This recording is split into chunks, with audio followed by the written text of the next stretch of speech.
Madame, Monsieur, bonsoir. Nous avons aujourd'hui avec nous sur le plateau d'Al-Mouatine Madame Marie Nagy pour participer à notre chronique politique Voix de fait. Madame Marie Nagy, bienvenue et merci d'avoir accepté notre invitation. Merci beaucoup surtout de m'avoir invité. C'est un plaisir de vous retrouver à cette occasion. Merci beaucoup. Donc vous êtes née à Bogota, d'un père hongrois, d'une mère colombienne. Vous êtes venue en Belgique en 74 et vous avez suivi vos études en sociologie à l'ECL.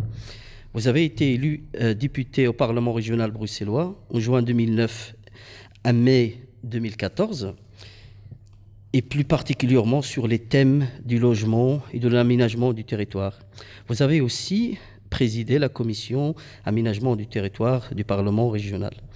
Au niveau local, vous avez exercé en tant que chef de groupe, et on va en parler tout à l'heure, et conseillère communale à la ville de Bruxelles et membre du conseil de police de la zone Bruxelles-Capitale XL.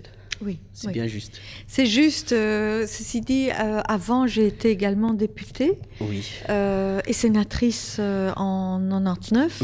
Ce fut une époque importante parce que j'ai eu l'occasion alors de travailler dans tout ce qui concerne le droit des étrangers, le droit de vote, qui était quelque chose qui me tenait énormément à cœur, et aussi avec un combat qui est pour moi essentiel, qui est celui des sans-papiers. La reconnaissance de l'existence d'énormément de personnes qui finalement vivent, travaillent en Belgique et qui ne sont pas reconnues administrativement. Et donc tous ces enjeux-là sont pour moi fondateurs de mon engagement politique. Tout à fait. Vous avez travaillé sur beaucoup de thématiques très importantes, entre autres aussi le logement, etc. Voilà.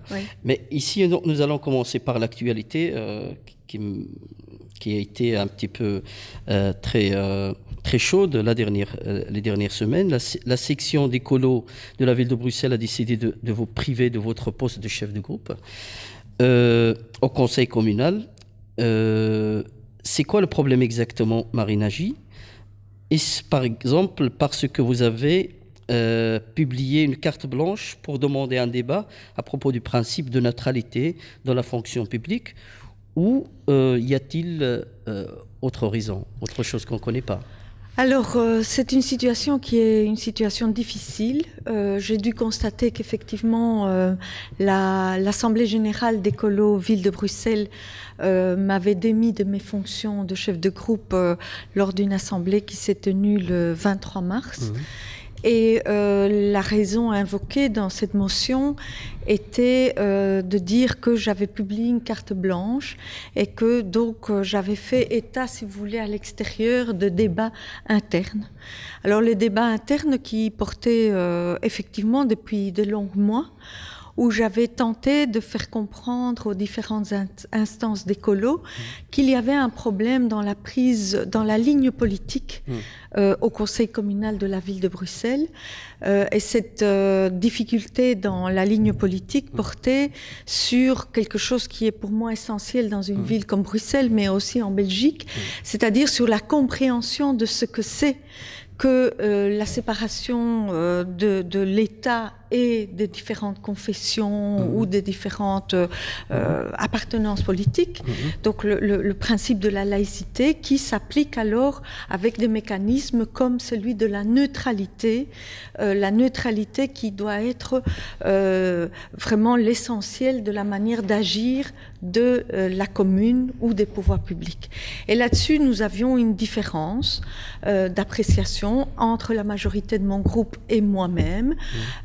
Et j'avais fait appel aux instances régionales, aux instances fédérales, enfin d'abord locales, puis régionales et fédérales, pour clarifier, pour qu'on dise, est-ce que ce sont les personnes qui disent que la neutralité, a priori, exclut les femmes musulmanes, les discrimine, ou est-ce que, et c'est comme ça que moi je l'entends, est-ce que la neutralité est un facteur d'égalité, de liberté et de non-discrimination? Justement, le pouvoir public va avoir à cœur de ne pas montrer une préférence vers une religion ou vers une appartenance politique, mais au contraire, il va être là totalement neutre par rapport à vos croyances, à vos convictions, à votre appartenance. Et donc pour moi, c'est vraiment très important parce que est-ce qu'on a une sorte de dictionnaire commun? Est-ce qu'on parle de la même chose? Et à Bruxelles, c'est essentiel parce que on est une ville comme... enfin, moi, j'en suis un exemple, vous en êtes un autre. Une ville faite d'immigration avec, je pense, 183 nationalités. Et si on n'explique pas à tout le monde quels sont les principes et les objectifs des règles que nous nous donnons ensemble pour bien vivre, eh bien le dialogue il devient très très difficile et très tendu. Je crois que pour se projeter dans l'avenir, pour construire un projet commun, il faut au minimum qu'on puisse se dire mais nous partons de la même chose. En tout cas, on a une compréhension commune. Alors après, on est d'accord, on n'est pas d'accord, ça c'est des opinions. Moi j'ai beaucoup de respect pour ça, mais au moins qu'on ne fasse pas un procès d'intention à un projet, à une notion qui est pour moi essentielle, celle de la neutralité des pouvoirs publics. Et malheureusement, si vous voulez, je n'ai pas eu de réponse, il n'y a pas eu de recadrage de la ligne politique, et j'ai donc décidé de publier une carte blanche qui était un appel non seulement écolo, parce que je pense que le problème n'est pas seulement celui d'écolo, c'est le problème de tous les partis démocratiques. C'est vraiment de se dire, ayons un débat sur cette question de la neutralité, de la place de la religion dans notre société et dans notre système politique. Et donc, cela a été, je pense, a généré une réaction que je regrette profondément, mais une réaction que je qualifierais presque de stalinienne, qui consistait directement non seulement à me démettre de mes fonctions de chef de groupe immédiatement, mais en plus entamer une procédure d'exclusion de ma locale. Et donc ça c'est difficile parce que j'ai partagé avec Écolo les combats pour justement les sans-papiers, pour le droit de vote, pour la solidarité, pour l'environnement. Vous avez toujours été écolo de toute façon. Et donc aujourd'hui, je dis oui, si l'objectif d'Écolo est d'aller vers le communautarisme et d'aller dans le sens de faire croire aux gens qu'il y a des discriminations là où il n'y en a pas, parce que là où il y en a, il faut se battre contre ces discriminations. Mais il ne faut pas faire un procès d'intention au principe de neutralité. Et donc, voilà, j'en suis là. Je n'ai pas encore vraiment, de décision quant à l'exclusion ou pas de la locale d'Écolo, mais ma carte blanche, si vous voulez, plutôt un appel au dialogue et pas, alors tout ça, alors bon, vous savez, dans un parti, quand on s'exprime, ici, on va alors m'accuser de toute une série de dysfonctionnements. Est-ce que c'est la procédure habituelle chez Écolo d'exclure de cette manière? Est-ce qu'il y a une procédure qui se respecte autrement? Je pense que c'est quelque chose d'assez étonnant et qui nouveau. A étonné, qui a étonné beaucoup d'observateurs, parce que, si vous voulez, dans ma carte blanche, je signalais aussi la prise de position de mon collègue, du député européen Philippe Lamberts, qui lui disait la laïcité est allée trop loin. Et donc moi je m'interroge, qu'est-ce qu'il veut dire? Est-ce que et je m'interroge aussi parce qu'à l'intérieur d'Écolo il n'y a pas eu de débat sur cette question.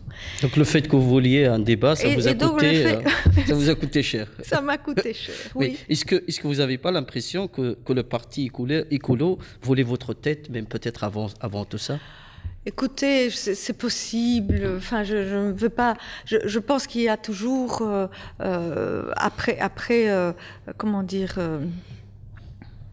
Après coup, on peut faire des analyses sur... et vous connaissez très bien Écolo d'avant, d'il y a des années. Oui, et je trouve que... Écolo d'aujourd'hui, est-ce qu'il n'y a pas une différence? Ce que je constate aujourd'hui, c'est qu'il est difficile de mener un débat sur cette question de la neutralité et sur cette question de la place du religieux. C'est difficile à Écolo. Je pense comprendre que c'est difficile dans d'autres partis également. Il y a de la démographie, il y a le problème du débat et du côté très très réactif autour de ces questions.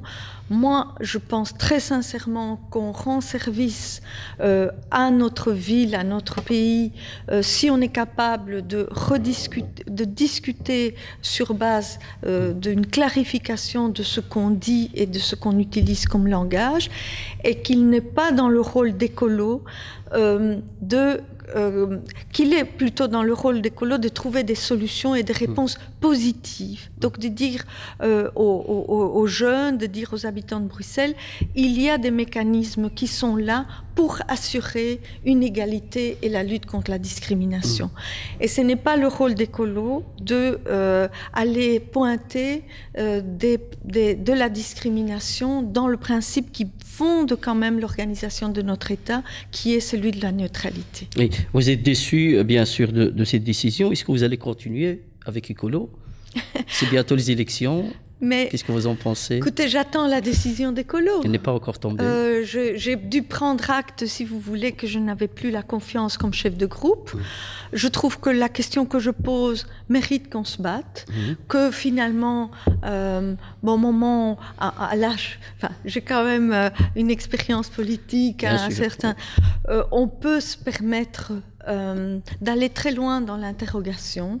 Je ne vous cache pas que je suis quand même triste de voir cette difficulté d'écolo de porter le débat, de simplement accepter.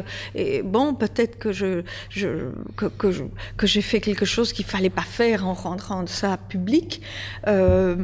Je pense qu'en tous les cas, de mon côté, que j'ai fait quand même étape par étape tous les questionnements possibles. Voilà. Donc, pour le moment, je suis en attente de la décision d'Écolo. Donc, un mandataire écolo n'a pas le droit d'ouvrir le débat sur une thématique qui intéresse la société, à votre avis? Manifestement, ce n'est pas simple. Manifestement, ce n'est pas simple. OK. Selon un sondage réalisé par nos confrères de la Libre et la RTBF, le Parti du Travail de Belgique, le PTB, passe devant le Parti Socialiste en termes d'intention de vote en Wallonie.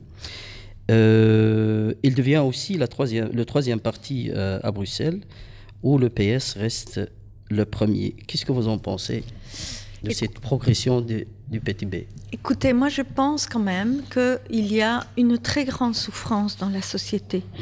Les personnes voient leurs ressources, leur pension, leur salaire, la difficulté de trouver un logement, et que c'est vraiment difficile. Et que les réponses que donnent la plupart des partis ne sont pas à la hauteur de cette difficulté. Trop de promesses. Je ne sais même pas si ce sont des promesses, mais c'est trop de promesses non tenues.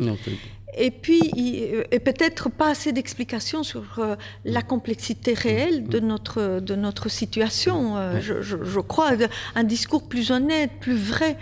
Et puis des choses qui sont quand même dramatiques, comme ce qui s'est passé du côté de Publifin, où on apprend que des mandataires publics gagnent 1 million par an. Et donc ça, je crois que les gens le ressentent comme inacceptable. Et donc je trouve qu'il faut que les politiques, qu'on soit capable de se remettre en question. Maintenant, le PTB le fait d'une manière assez habile. Il joue avec ses peurs et fait des promesses tout en ne s'engageant pas beaucoup, parce qu'ils se disent, nous, on ne veut pas gouverner, on ne veut pas être là dans les 10 années qui viennent pour prendre les responsabilités, donc ils ne prennent pas beaucoup de risques. Et donc, je trouve que donner une réponse qui soit une réponse qui corresponde à cette demande réelle des personnes, de se dire, est-ce que mon avenir est assurée? Est-ce que mon avenir est celui de mes enfants? Et je trouve qu'à ce moment-là, effectivement, il faut donner des réponses qui rassurent, mais qui sont des réponses vraies aussi.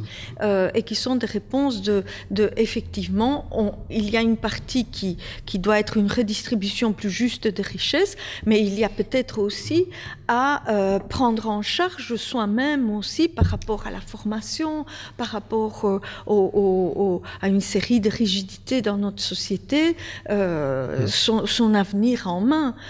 Ça, je crois quand même que ça explique en partie le succès d'un parti qui, quand même, en termes de référence historique, en termes de productivisme, est très très loin d'être un parti du futur, pour moi en tout cas.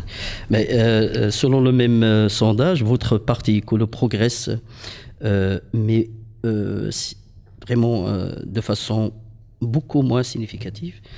Est-ce que le parti n'est pas inquiet de l'avenir et surtout que nous approchons les élections en 2018? Mais c'est pour ça que je me posais la question de savoir si effectivement la question de la neutralité, la question du religieux n'était pas une tentation pour justement, au moment de l'approche des élections, de faire quelque chose qui, à mon sens, n'est pas possible. Oui. Et donc, moi, je dis, avec Écolo, dans Écolo, mais pour du communautarisme, pour une dérive de ce type-là, moi c'est non. Je pense que la société doit être beaucoup plus, comment dire, inclusive et beaucoup plus consciente qu'on ne peut plus aujourd'hui confronter les personnes sur base de leur origine ou de leur appartenance. Et la plupart des partis politiques essayent de faire la récupération. Le PTB le fait, oui, d'une manière assez forte. Oui. J'ai entendu leur porte-parole récemment sur ces questions de la neutralité, par exemple. Je pense que d'autres partis en sont revenus parce qu'on a vu que ça posait quand même beaucoup de difficultés. Et donc, ça demande beaucoup de pédagogie. C'est pas un débat simple. C'est un débat, c'est un combat contre les discriminations, pour un meilleur accès aux emplois, pour un meilleur accès au logement. Donc, c'est un combat de tous les jours, mais sans tomber dans des dérives qui, je pense, ne nous mèneront nulle part. Et le PTB déclare aussi vouloir, dans les élections futures, mettre sur les listes des femmes voilées. Qu'est-ce que vous en pensez? Mais écoutez, je crois qu'on ne rend service à personne. Maintenant, ce choix-là, c'est le choix du PTB. Moi, cette question-là, ce n'est pas mon point. Mon point à moi, c'est de dire, est-ce que nous faisons confiance au fait que les principes qui ont garanti la non-discrimination de l'État, le fait que chacun de nos enfants, chacun d'entre nous, on est traité de la même manière par les pouvoirs publics, c'est-à-dire le principe de neutralité, est-ce qu'on peut le reconnaître comme un principe qui est fondateur de non-discrimination ? Ou alors on vient avec un discours qui est quand même une petite musique qu'on entend beaucoup, qui est de dire « Ah mais non, finalement, c'est un principe de discrimination ». Je pense que si on ouvre cette porte-là, on va créer beaucoup de frustration et on ne rendra pas possible un dialogue et le travail ensemble pour penser notre futur. Quelle est votre conception justement de la laïcité en Belgique ? Alors, moi, je pense que la Belgique n'est pas un pays comme la France où la laïcité est très affirmée. Je pense que la Belgique est un pays, comment dire, où les personnes sont... il y a beaucoup de bon sens, si vous voulez. On va respecter les autres tant que cela n'entame pas votre propre liberté. Mais je pense qu'il y a quand même un principe fondateur dans le droit belge, comme dans la plupart des droits européens, c'est celui de séparer les appartenances religieuses de la gestion publique. La loi, c'est la loi, elle est là pour tout le monde. Et après, ce que vous, comme personne privée, vivez par rapport à ça, c'est une question qui vous appartient totalement. Mais je pense quant à moi, que la gestion publique doit être garantie en termes de neutralité. Ça, c'est ma conception à moi. Je crois que c'est un principe qui nous assure à tous le fait d'être traités de la même manière et qui permet de revendiquer donc et de dénoncer quand il y a réellement discrimination. Yvon Mayer a déclaré récemment que les mosquées à Bruxelles sont entre les mains des salafistes. Est-ce que vous avez le même avis ? Écoutez, moi je ne suis pas une spécialiste des mosquées. Je pense que c'est... On a vu, on a entendu avec la commission parlementaire suite aux attentats, etc., qu'il y a quand même des difficultés au niveau de l'organisation du culte musulman et de l'influence extérieure de différents États ou de différents courants. Je ne sais pas si on peut affirmer des choses comme Yvon Mayer l'a fait, parce qu'à nouveau, soit on a des faits précis, et on vient et on peut dire, voilà, c'est telle et telle mosquée, et voilà l'influence, c'est de telle et telle manière. Ne pas généraliser. Ou alors on ne dit rien, parce que ça va créer inutilement, à mon sens, une suspicion. Donc je trouve qu'il faut être précis, il faut essayer de dénoncer et dans son rôle de bourgmestre, s'il a des informations, il doit les dénoncer et il doit travailler à ça. Mais s'il n'a pas d'informations précises à donner, il en dit trop peu. Et ça, je trouve que ce n'est pas une bonne manière de faire avancer le chemin, enfin, de faire avancer notre société. Mais je n'ai pas l'impression non plus que tout va bien et qu'il n'y a pas de difficulté dans l'influence d'une forme très conservatrice ou d'une vision très conservatrice de l'islam. À mon sens, c'est quelque chose que les observateurs pointent. Oui, vous n'avez pas l'impression qu'à chaque fois qu'un politicien s'oppositionne pour ouvrir un débat, parler d'un sujet qui intéresse en fait soit la laïcité, soit la neutralité, ou soit parler de la religion musulmane, il y a souvent en fait des réactions et des réponses qui sont un petit peu fortes, non ? J'ai le sentiment que c'est un sujet très sensible, mais que je peux comprendre aussi dans la mesure où effectivement il y a comment dire, je peux imaginer que pour la plupart des personnes, vivre leur foi et leur croyance est quelque chose qui est important et qu'on n'a pas envie d'être tout le temps pointé du doigt et tout le temps signalé parce que voilà, il y a des choses qui ne vont pas, mais qui finalement, vous, en tant que personne, vous n'y pouvez rien du tout. Et donc, je trouve qu'il doit y avoir ce sentiment vraiment de se dire... ne venez pas encore stigmatiser une population. Ça, j'imagine bien. Et donc, c'est pour ça que je crois qu'il faut être précis. Il y a un refus, en tout cas, d'ouverture de débat, à votre avis ? Une difficulté du débat. L'exemple d'Analita Gadalita aussi, au niveau de Molenbeek, qui a écrit le livre, qui a un peu parlé, voilà, donc il a fait une description par rapport à son vécu, à son expérience politique et sociale sur la commune, mais qui s'est fait aussi un peu donc attaqué par pas mal de politiciens et entre autres écolos de Molenbeek. Oui, je trouve que Annalisa est quelqu'un qui a montré par son travail, par son engagement, qu'elle avait une vraie fibre, comment dire, de travailler dans la solidarité pour toutes les populations, etc. Et je pense qu'au départ, il y avait plutôt une récupération politique par certains membres du PS et que malheureusement, certains écolos n'ont peut-être pas vu que c'était peut-être pas la bonne manière de régler le débat que de jeter Annalisa aux gémonies. Il disait aussi qu'il voulait ouvrir le débat et on parlait avec les associations, etc. Donc il était un peu dans la même perspective. Mais je crois que, si vous voulez, on sent qu'on a besoin quand même... C'est un peu la même chose que vous, Yvon Mayer, Annalisa, donc comment c'est-à-dire qu'on sent bien qu'on a peut-être besoin justement de retrouver cette possibilité juste de poser des questions, d'entendre des réponses, de dire des arguments pour ou contre, et que c'est manifestement très très difficile à accepter. Donc, dans un pays démocratique où normalement le débat public enrichit les réflexions, donc si on n'ose plus dire ce qu'on pense et ouvrir les débats justement. Mais c'est pour ça qu'il ne faut pas s'arrêter. Donc il faut lutter. Il faut le faire et à un moment il faut le courage et je pense que on y arrivera. Okay. Alain Destex avait demandé que les parlementaires renoncent à leur double nationalité. Qu'est-ce que vous en pensez, vous, en sachant que vous êtes aussi concerné?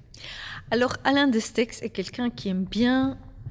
donc lui, il fait de l'agitation autour de ces questions, de l'appartenance, de la... Comment on dit ça? De la loyauté.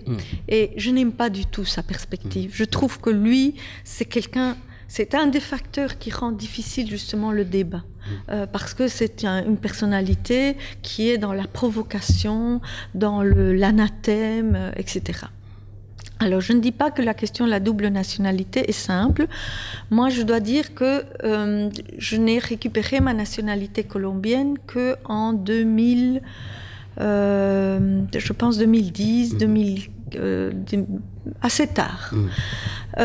Justement parce que quand j'étais députée, j'étais sénatrice, je me disais c'est plus simple de n'avoir qu'une nationalité. Je n'avais la nationalité belge.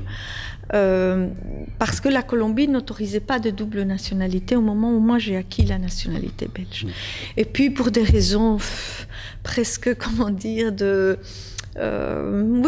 personnel, vraiment personnel, ça a été rendu possible d'avoir deux nationalités. Et quelque part, ça correspond à ma trajectoire de vie. Et donc, je me dis, comment est-ce qu'on organise la loyauté? Je pense que quand on est en Belgique, on sait tout ce qu'on doit à ce pays. Et on sait aussi combien d'éléments positifs il y a à vivre dans un pays démocratique, dans un pays où il y a une sécurité sociale, dans un pays où il y a quand même l'enseignement qui est accessible. Enfin, je veux dire, il y a une redistribution et on peut critiquer la manière dont tout ça se passe, mais voilà, moi j'ai une énorme reconnaissance vis-à-vis de la Belgique pour la vie que j'ai pu mener depuis mon arrivée. Alors, faire la suspicion à toutes les personnes qui ont une double nationalité, ça je trouve que ce n'est pas tout à fait correct.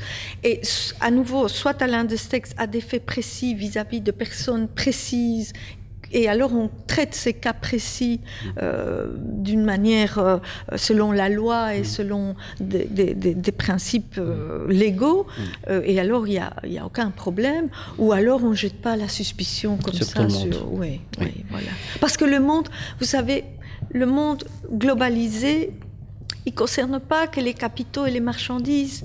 Il y a de plus en plus de personnes qui... parce que l'immigration, c'est un phénomène mondial et c'est un phénomène important. Et donc, partout dans le monde, vous avez de plus en plus de personnes qui ont deux nationalités. Même plus. Et même plus. Et donc, qui sont dans des identités multiples et qui gèrent tout ça, je pense... Comme un enrichissement. Comme un enrichissement, tout à fait. Voilà. Oui. Pensez-vous réellement que la culture soit accessible à tous, que ce soit intellectuellement ou financièrement? Pour ce deuxième point, selon vous, quelle place reste encore à la culture pour un citoyen lorsque celui-ci a payé ses factures, ses frais médicaux, etc. Ah, c'est une question difficile, hein. Parce que je pense que ce n'est pas tellement l'accès à la culture financièrement qui pose un problème principal.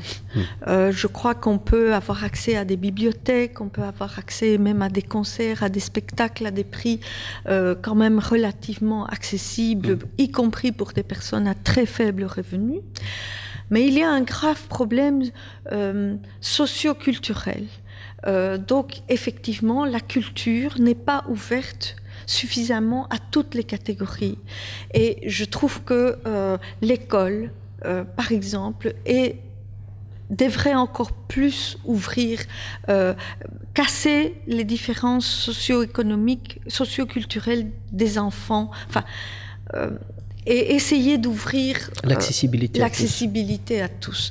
Moi, je trouve que c'est préoccupant, le fait que même quand vous habitez très près de centres culturels, de bibliothèques et des choses comme ça, eh bien, certaines catégories de personnes vont connaître, vont savoir comment s'adresser et d'autres pas. Et donc je trouve que il faut vraiment un engagement très très fort pour dire la culture, le fait de ne pas disposer de revenus élevés ne peut pas être un handicap pour avoir accès à la culture. Et la plupart des communes, la plupart des institutions rendent ça possible, mais culturellement, dans toutes les...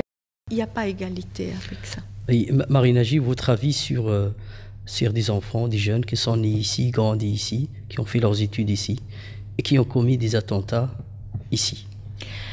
Eh bien, ça me pose énormément de questions. Parce que moi-même, des enfants qui donc ont des origines et qui ont... voilà, je me dis, ça pourrait être mes enfants finalement. Hein. Qu'est-ce qui fait que finalement vous avez une telle haine de la société dans laquelle vous avez grandi? Je pense qu'on peut expliquer ça par des difficultés de reconnaissance, de la difficulté d'avoir justement ces identités multiples qui vivent d'une manière créative ou au contraire qui vivent de manière contradictoire. Je pense aussi qu'il y a une forme de propagande et d'embrigadement et qu'il ne faut pas être naïf non plus. Je veux dire, c'est pas un jeune tout seul qui, tout à coup, décide de prendre un chemin. Je pense qu'ils sont souvent aidés ou embrigadés par des organisations qui, elles, savent très bien ce qu'elles veulent. Et je trouve que là, il y a vraiment... Et dans ce sens-là, la nécessité de parler, d'expliquer, de se trouver sur des notions communes me paraît essentielle. La secrétaire d'État Zuel Demir a déclaré que le CDNV est devenu un parti des musulmans. Qu'est-ce que vous en pensez? Je trouve que c'est pas une manière de s'exprimer. C'est à nouveau, c'est polémique, c'est juste pour faire parler de soi. Je n'apprécie pas. Okay. L'affaire Publifin, un mot. C'est scandaleux, c'est inimaginable, c'est inadmissible. Enfin, ça fait 3 mois. Quel regard portez-vous sur l'avenir de la région bruxelloise? J'aimerais beaucoup y croire et je travaille à le construire, mais je suis quand même je porte un regard un petit peu critique sur les institutions régionales. Pessimiste?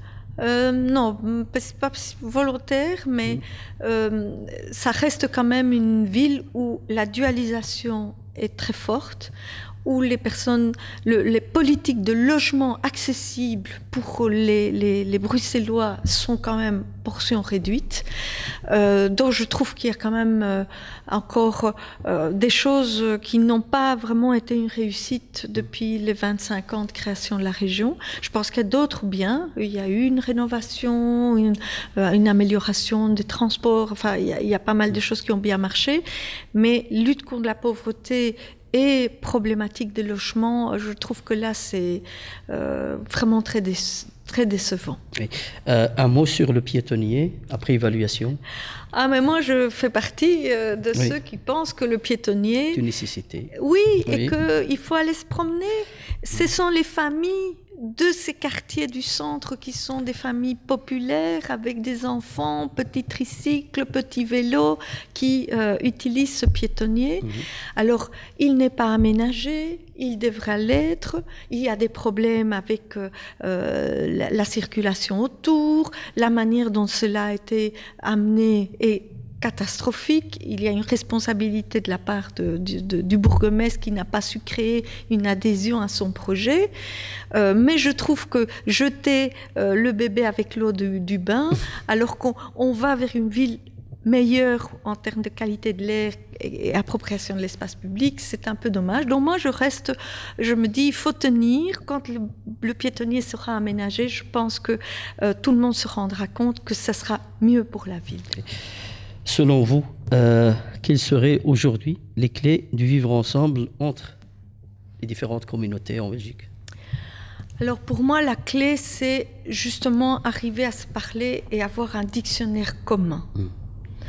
Et penser que la société, elle n'est pas volontairement contre une catégorie de personnes, mais qu'il y a un travail à réaliser individuellement et collectivement pour mieux s'en sortir, parce que le monde d'aujourd'hui est un monde très difficile, mais qu'on dispose en Belgique de quand même pas mal d'atouts pour se dire qu'on est quand même dans les pays qui ont une chance inouïe si on compare à d'autres pays où la corruption, le niveau de développement, l'inégalité sociale est tellement forte. Alors l'avenir du colo? Moi, j'espère qu'Écolo va quand même ouvrir le débat que je demande et ne va pas tomber dans une sorte de tentation communautariste ou religieuse. Pour conclure notre agréable entretien, Marina J, je vous propose de compléter ces quelques phrases. Aujourd'hui, l'homme avec un grand H devrait se soucier de ses enfants. Pour vous, Dieu est une belle histoire qu'on se raconte. Être une femme politique aujourd'hui, c'est un vrai combat. La Belgique de demain sera solidaire ou ne sera pas. Marina J, merci pour votre confiance. Merci beaucoup à vous pour vos questions. Madame, Monsieur, c'est ici que se termine notre émission. À la prochaine fois. Au revoir.